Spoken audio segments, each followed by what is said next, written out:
Thank you for attending our next session, which is we're going to have a nice fireside chat with Booking Holdings specifically. And we're very happy to have Todd Henrich. He's the Senior Vice President of Corporate Development globally. And I guess my first question, Todd, is that I'm just curious personally, your career journey, and help us understand how did you get into online travel space and what you were responsible specifically at Booking Holdings, and how did you end up in this unique position in this powerful firm, within the online travel industry? Yeah, absolutely. It's generally better to be lucky than smart, and I'm living proof of that. I was, for better or worse, a banker, investment banker for 20 years, and really enjoyed M&A, but was increasingly frustrated. The more experience I got and the more deals I got, I did realize that most M&A is bad M&A. And it just does not create value, particularly for buyers, and typically ends in a process where nobody's happy. And I felt I could do M&A someplace that was better than that. And so after years in banking, I decided to move over to the corporate side and try to go someplace where I felt I could really just focus on M&A that I thought was something that would really create value for us. And was fortunate enough to get introduced to Glenn Fogel, who at the time ran corporate development for us, and just spent some time with him and felt that we really had a kinship in terms of how we looked at M&A in the world in general. I think I said the same thing to him. I said, I really like M&A, but most M&A is bad M&A. And I kind of think I had him right there, because that is very much Glenn's view too, notwithstanding the fact that he's been very successful. And the other piece of it, he realized I was also a cheap bastard, which is what you want in your M&A guy. He and I both drove beat up jalopy SUVs, both of which had various parts falling off. And for a while, we had a competition to see whose car would fall apart first. And mine did at around 190,000 miles, so I lost that bet. But I think it was a combination of recognizing that really M&A is a very dangerous thing. It really more often, particularly for buyers, destroys value rather than creates value. And it's important to maintain your sort of rigor around that process. And then how I got my existing role, I just got lucky enough to work for Glenn, and Glenn got promoted to CEO and I got his job. So a little bit of luck there doesn't hurt. Okay, that's great. I'm glad we actually share a common experience. I'm a research analyst at Mizuho Securities, a Japanese investment bank. So it's good to know we share a little bit of journey together in a common sense.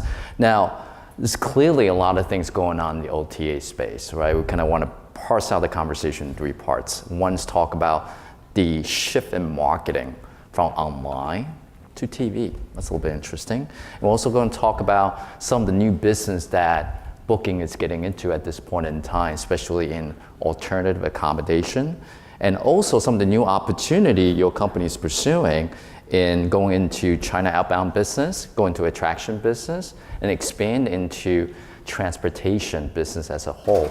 So let's tackle the marketing, aspect of it first. And as an analyst, it's super interested to me that you guys have been super good at digital marketing, conquering Google and everybody else in the process.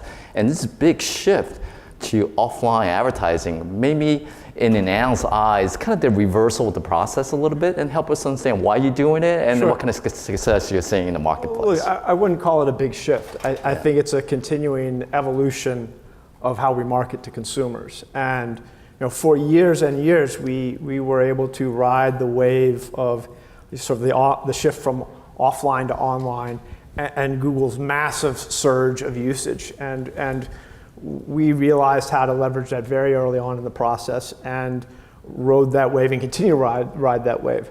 But as that traffic has slowed, you need to look for alternative sources of traffic, alternative way to bring consumers to your brand. And as that happens, you look at other channels that maybe 10 years ago, offline brand didn't make a lot of sense. When you looked at the ROI of that versus online digital, you kind of made this assessment and said, well, I'm going to put all my money in here. As those things start to even out, you start to look at other channels. So we're not religious about any of it. We try to approach marketing very dispassionately and very focused on ROI. And so it's really just been an evolution, I think, really of the marketplace and how do you attract consumers to your brand. I also think as Booking becomes larger and more prominent in the travel space broadly and starts to expand the scope of what it's doing, brand is becoming a more important piece of the pie for them. And so that also makes sense to shift a little bit more to that medium of marketing. So it sounds like going to branding and increasing the lifetime value of the consumers to coming back to your platform recurrently. That's a very important process. Yeah, although I would say we still continue to focus predominantly when you think about lifetime value and getting consumers to come back. Ultimately, I don't think brand advertising really is what does that. Ultimately, it's the experience, right? You gain customer loyalty not through loyalty marketing programs, not through brand advertising. You gain loyalty through the experience you give consumers on your site. And so we continue to focus on that, but brand is an element that sort of lends itself to that. But it's I wouldn't say it's the primary mechanism for it. Okay. So Google is staying around for a while. Absolutely. Okay, that's beautiful. Now, the second thing I want to talk about is alternative accommodation. I think you're the one of the first company actually commingle your search results with hotels and also with any vacation rental properties in there. And maybe help us understand, what are you learning in the process from consumers specifically? Sure. Again, I wouldn't say vacation rentals just as marketing has been an evolution. I think the inventory we have on our site has also been an evolution. So when I joined Priceline, Booking Holdings, but at that time Priceline Group, 6 years ago, we had about, I want to say 250, 300,000 hotels on our property. And when I was interviewing, people were sort of saying, well, you know what, maybe there's another 50, 100,000 more, but we kind of like, that's kind of the landscape. Well, clearly that wasn't the landscape. There were a lot more things, putting aside even vacation rentals, that was a much larger addressable TAM. But certainly the evolution of vacation rentals, as we see it, is simply an expansion of that available inventory. So, and we've seen throughout our history that adding more supply onto your site improves customer conversion, improves the customer experience. Yes, you have to give them more and more tools to be able to filter it and manage it effectively, but having everything there on one site drives conversion. So just as we started with sort of hotels and moved into boutique hotels and bed and breakfasts, and this is just a sort of a continuation down the long tail. Now, the great thing about this long tail is there's a massive market out there at the end of the long tail, and that's one of the beauties of the travel industry. Now, maybe help us understand your strategy from that perspective, right? When I look at your listing on your vacation rental alternative accommodation, very unique. All you do is instant bookable properties. And obviously you try to remove some consumer friction out of it. Is that your advantage in the marketplace? And how are you gonna grow? I think your total listing right now, instant bookable, it's actually very sizable, 1.2 million. You know, how are you gonna grow that going forward? And you know, what's the friction on growing that inventory specifically? Yes, I think we remain firmly committed to the instant bookable concept. Just as a consumer, we believe that is a more frictionless way for consumers to purchase. We believe that over time, everybody will sort of come to demand that. So, and that's sort of how our platform has been set up. I think as we look to continue to expand that inventory, is we need to create enhanced tools to enable the owners of that inventory to participate on our platform more effectively. Certainly if you're a professional property manager that manages hundreds of properties, you're reasonably sophisticated. You are in that respect very similar to a hotel or a chain. When you get down to the point where you are an individual property owner, or maybe you own a couple properties, and you want to put one or two properties on, maybe it's that really nice ski chalet in Tahoe that you own. That individual typically is not as sophisticated. They may not have the knowledge or the wherewithal to get on our platform and to operate the way we would expect them to operate, i.e. to be able to do instant bookings. So I think we've got to give them the tools, better tools, to enable them to do that in a more seamless fashion. Just as we work with customers to make the booking process more seamless, we've got to work, particularly in the vacation rental space, with suppliers to make it easier for them to come on board and participate in our platform. The flip side of that, there's a challenge for us, obviously, in the vacation rental space that fraud is a not inconsequential issue. You have all these individual people. How do you manage that? How do you make sure the property is really there? How do you make sure the consumer is not getting scammed? particularly if anyone and everyone can just hop on the network, hop on the platform. So you have to make sure you're managing that as well. It just can't be a free-for-all. We want to make sure that our consumers are getting a high-quality product that they can rely on and trust. So it sounds like you're going downstream. I think most of the properties you have are coming from property managers. You may be going down to the individual property owners level, right? That's why you talk about making the tools a lot easier. Yeah, absolutely. For mop and pop operations we specifically. We have always generally taken the strategy of where's the biggest addressable market, where's the most meat on the bones, and the vacation rental space for us, that has started with the property managers, where you can get hundreds or if not thousands of properties on at once. But as you work your way through that, you work your way down to smaller and smaller and less sophisticated property owners, and you need to evolve your service offering to them to make it easier for them to participate. That makes a lot of sense, yeah. So why don't we talk about the next topic? Obviously, you guys are very heavily involved on capitalized opportunity inside of China, and also recently a lot of people talk about opportunity for Chinese consumers traveling globally. And I realized you have a great partnership going on with Ctrip, they're #1 OTA in China, and you recently signed up the #2 OTA in China, Meituan specifically. And maybe this question in two parts. Help us understand how's your partnership going with Ctrip, and why are you adding #2 to the equation? What do they bring to the table? Sure. The relationship with Ctrip is great. I think actually the last time I spoke at an i4Travel conference was the same day we were announcing the investment in Meituan, so we got a lot of questions then as well. But the investment and the partnership with Ctrip is very good, very strong, and we continue to leverage that on both sides. I think one of the things I think everybody recognizes that it's very hard if you're not a Chinese company to compete effectively in China. Having partners on the ground certainly facilitates that. Conversely, I think if you are a large, successful Chinese player, there are not a lot of examples of those people exporting their business beyond China to be successful in the rest of the world. So I think from that perspective, we see each other as very helpful partners. The investment in Meituan is a very different type of platform, serves very different consumers. I would also say it's a smaller partnership and is one that predominantly with our Agoda brand, which is based in Southeast Asia. But I think we'll continue to look throughout the region for partnerships that can facilitate our agenda without necessarily destroying other partnerships. And I think we in Ctrip recognize that while in some areas we're going to work very closely where we can, in others we may butt heads a little bit.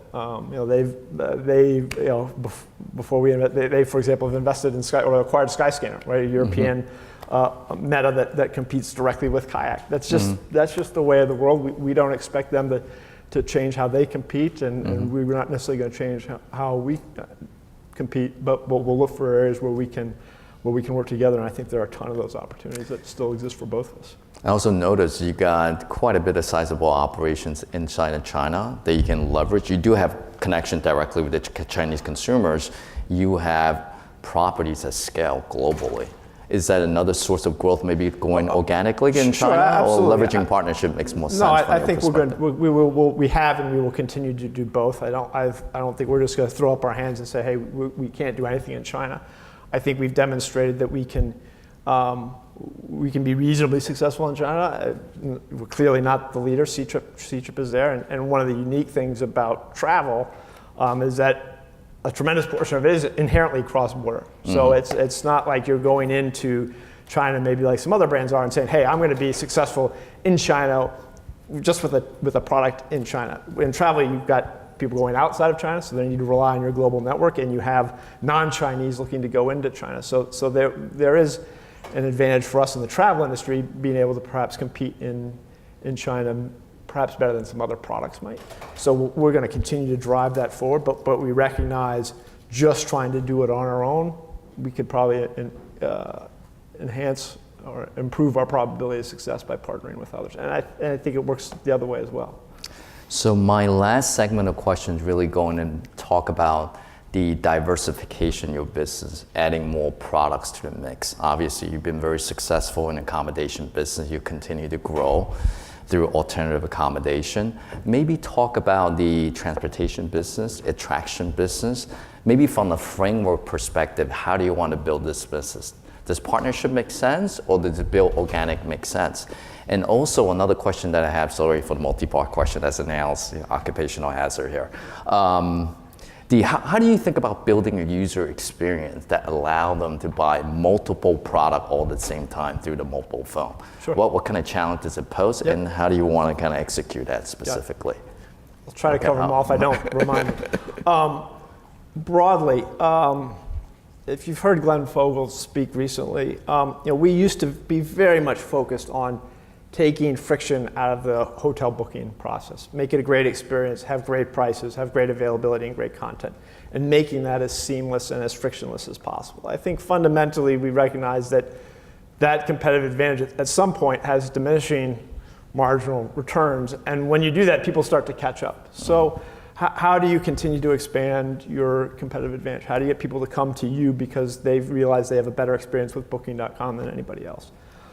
So increasingly, we think about taking friction not just out of the hotel booking process, but out of the travel experience. Of course. And that can be everything from your flight to how do you get to the airport, to how do you get from the airport to your hotel. Once you're at your hotel, how do you get around town? How do you decide what to do and eat when you're in town? So now, that is a massively expansive opportunity and challenge, and you run the risk of getting massively defocused if you try to do too much at once. But I think we recognize fundamentally that that seamless experience is something that is not provided in the marketplace. And how do we go about doing it? So we've got to pick our spots, and we have to think about where does it make sense to build organically, where does it make sense to buy potentially, which would fall into my bailiwick, or where do we think about where it makes sense to partner? And that ends up being very, very case specific. You mentioned in particular ground transportation. We have for many years had one of our separate brands, rentalcars.com, sort of the largest platform globally for renting cars, very successful in its relatively small vertical. But when you look at the car rental industry and what's going to happen to that industry over the next decade, it's going to get massively transformed. And what does a relatively small rental car booking platform going to do in that environment? Conversely, on Booking.com side, they're thinking about how do we better serve our customers. So we've actually merged those two brands. Rental Cars is now part of Booking.com. We ultimately rebranded as Booking Go. And we've done that to ensure that those two organizations can have aligned incentives and objectives. And a lot of that is revolving around how does Booking better serve its customers, not just maybe in rental cars, but more broadly in ground transportation.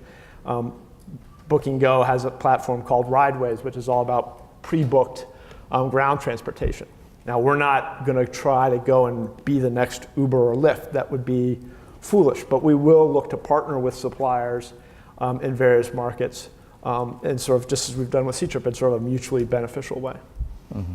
So it makes sense to create kind of the super app for online travel in general, from planning all the way to staying, post-destination? Potentially. I mean, whether it's a super app or a bunch of different apps, that remains to be seen. I mean, one of the things we've seen over time is that when we were really focused on hotels, what we realized was when you make that process less seamless or less focused, conversion goes down.